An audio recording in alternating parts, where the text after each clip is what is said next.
Okay, we're on Chapter 14, Lesson 2. Our essential question is, how are different ideas about geometry connected? Today we're going to draw different kinds of lines. We're going to draw parallel and perpendicular lines. So let's find out what those are. You can describe lines, rays, and line segments by the way they cross each other or do not cross each other. So this has to do with two lines, whether they cross or do not. Oliver was riding in the car and he saw this sign. Describe how the outlined line segments cross each other or do not cross each other. So they're talking about this red line here compared to this red line here. Parallel lines are always the same distance apart. They do not meet or cross each other. So if we were to extend these lines on past the segments that are shown, they still would not cross each other. So Oliver saw a figure with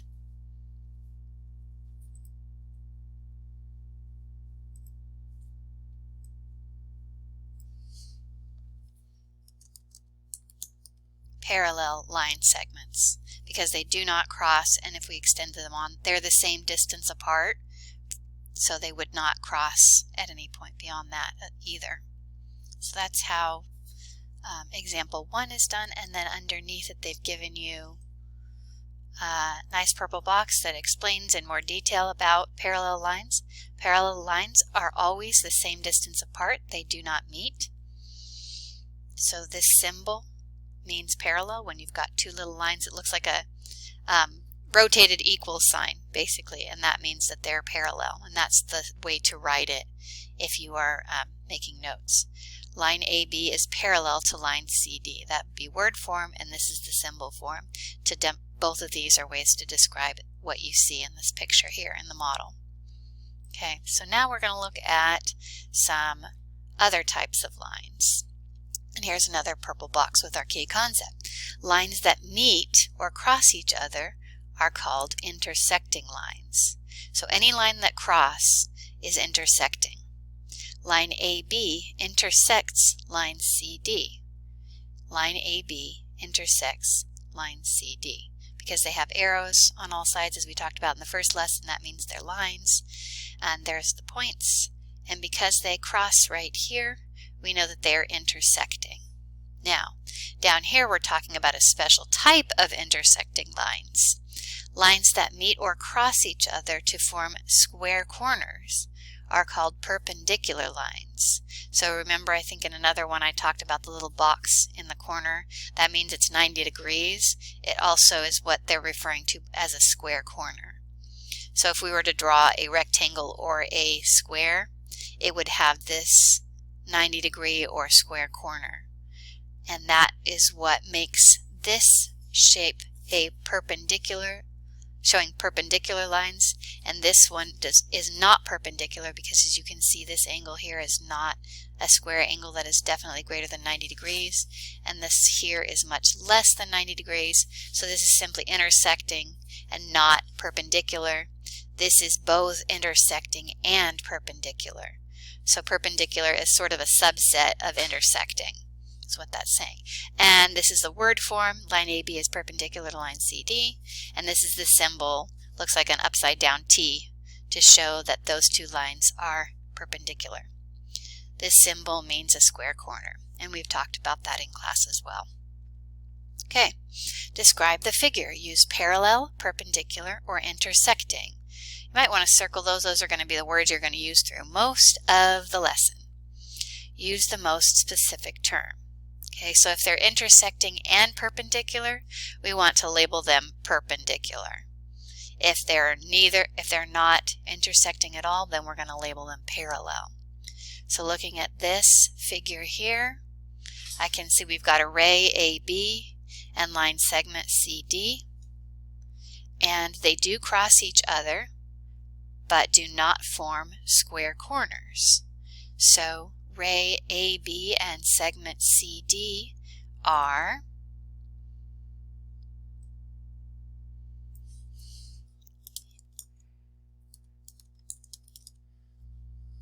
intersecting, and there's your answer for that one.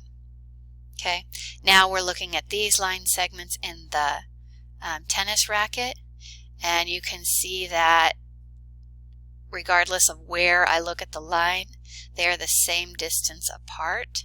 They do not intersect, and they stay the same distance apart, which means they will not intersect, which means this is demonstrating parallel lines. And that's how those are labeled. Now on page 881, they've given you some models and you need to label them, and remember these are the terms you're using: parallel, perpendicular, or intersecting, to label these. And then for 4 and on, they've given you the labels and you need to draw the figures. So use the clues that they've given you here. If you forget, you can rewind the video or you can go back to the example page and it shows you exactly what each of these symbols mean for you to draw a figure that matches what's shown here. So please do that. Now we've got a fun one. Circle the statement that is true about the figure below. So now we're going to look for parts of this that are true, and we're going to circle the ones that are true and we're going to leave the ones that are not. Line AB is parallel to ray EF. I think I'm going to want a writing tool here. So line AB is parallel to ray EF. So here's line AB going straight across there, is parallel to ray EF. So remember, parallel lines do not touch. And since these ones this is intersecting at point E, I know that that is not a true statement, so I'm not going to circle that one. Okay, line AB, which I've already got labeled, is perpendicular to line CD. Now remember, perpendicular has to form those 90-degree square intersections. So here's AB and here's CD. Oops, if I can draw a straight line. And I can see that at point E they do form a 90-degree angle. So this is one that I can circle, because that is true. This line is perpendicular to that line. Line CD is parallel to ray EF. So is this line parallel to this ray? And again, because they intersect, I can tell that they are not parallel. Line CD is parallel to line AB. Well, they can't be perpendicular and parallel. That's contradictory. You will never have a line that is perpendicular and parallel, because in order for it to be perpendicular, it has to intersect, and for it to be parallel, it can never intersect. So I know that the only one that is true out of these four is going to be line AB is perpendicular to line CD. And that gives you the answer for number 8. I thought that one might be a little tricky to work through. It just takes patience and some perseverance. Okay, so now we're looking at the word problems on page 882. Identify 2 streets that appear to be parallel to Washington Avenue. So on my map grid that this smiling girl is showing, I see Washington Avenue here, and I'm looking for lines that are parallel. So go back and look up parallel. What does that mean? And look for lines on here that appear to meet that criteria of parallel. And then label those. The streets that appear to be parallel to Washington Avenue are, and streets. I would advise against using Lincoln, because even though it's parallel here, it kind of shoots off and is no longer parallel at the end. So I would recommend finding other streets. There's more than enough for you to choose. Okay, tell whether Hayes Avenue and Capitol Lane appear to be parallel, intersecting, or perpendicular lines. So let's go and mark some. Hayes Avenue is here and runs across. And Capitol Lane comes down from above. Now, I can tell right away that they're not parallel because they are intersecting. Now, is intersecting the closest I can get, or are they also perpendicular? Now remember, perpendicular lines form that square angle or 90-degree angle. So we've eliminated parallel. And because I do see here that they do appear to have square corners or 90-degree corners, I'm going to go with perpendicular, because that is what they appear to be most specifically. Are there any streets that are intersecting but not perpendicular? So again, we're looking for something that looks like this, or like this, where there's an angle that is much greater than our square angle, and usually angles that have to be angles that are much smaller than that 90 degrees. So that is what would make it perpendicular but not, intersecting but not perpendicular. And hopefully you can see those looking at the map, and I've given you a little bit of a clue there. So on number 12, they've given you two different situations. You just need to label whether it's true or false. If two lines are parallel, they are always the same distance apart. So is that true or not? If you're not sure, go back to the purple box and help with that. If two lines are parallel, they are also perpendicular. So hopefully you'll see whether that is true or false. If you're not sure, you need to go back and look at the purple boxes. That will help you. Okay, number 13, describe a real-world example of when it is necessary that line segments are parallel. So why would it be important to have two lines that do not intersect? Think about that. There's actually situations in real life where it could be very dangerous for line segments to intersect and not be parallel.